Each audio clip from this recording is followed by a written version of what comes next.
Good morning, boys and girls. It's me, Flappy, again. I want to tell you a little bit about where I live.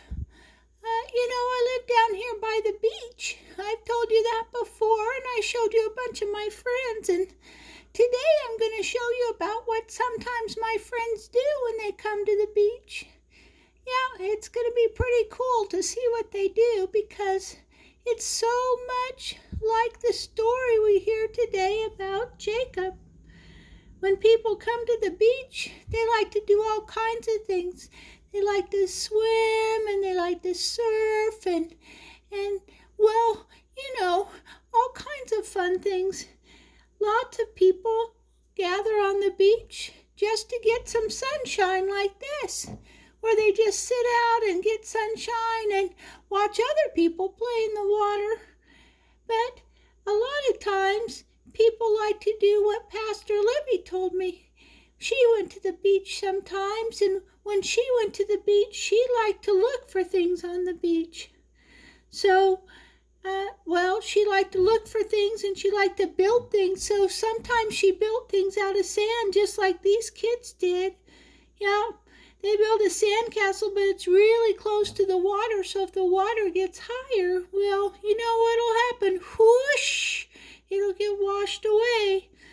But sometimes kids like to just pick up and collect rocks and shells and things on the beach. Lots of them are really cool. Have you ever seen a sand dollar? You should check out one of those. Those are really cool. Anyway, people at the beach, besides playing, they like to collect things and do things with them. And sometimes they do things like this. They take a bunch of rocks and they stack them up and maybe put some shells around them. I don't know why they do that. It seems kind of funny, but it's kind of cool too. Don't you think it's neat to see that? I saw this kind of rock and shell collection, and look at this one. They've got really dark shells and dark rocks and bright shells. I wonder if there's anything inside those shells. Some people don't use rocks at all because they can't find any on the beach. So they just use a collection of shells and they stack them up. Yeah, it looks pretty with all those oranges and browns and whites. And then sometimes they do a really special one like this, where not just stacked up, but they're made around in a circle. Yeah, that's kind of cool. And when I see all these things on the beach, it reminds me so much of our story today. Yeah, when Jacob had left, he had to move from where he was because people kind of got jealous that he made so much money, and he kept moving till he got to this special land where he stopped and he fell asleep. And when he fell asleep, he had this dream about angels. Yeah, angels that came up and down on this big ladder from heaven to the ground. And when he saw them, he took rocks like this. Yep, and he stacked them up and he poured oil over them so he could remember that this place where he saw the angels was the house of God. I wonder, are there things you could collect around your house and make your own mark for where God has come to you?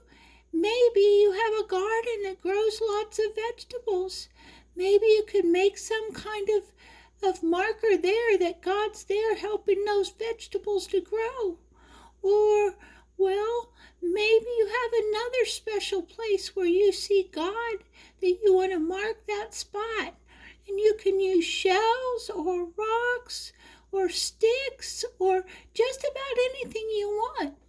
Jacob used rocks because he wanted it to stay for a long time. But, it's kind of fun and good for us to mark places where we know God has been, because when we mark that spot, every time we see that stack of rocks or sticks, we remember God. It's such a great way for us to to share our faith as friends. So this week, friends, it's been good to see you and show you about what happens on my beach. And, well, maybe you can consider making a place where you can remember God every time you walk by it. Find a rock, find some sticks, make your own marker for God. Because everywhere God is the house of God. Thanks for coming today and seeing my friends and what they do on the beach. And I'll see you next week. Bye-bye.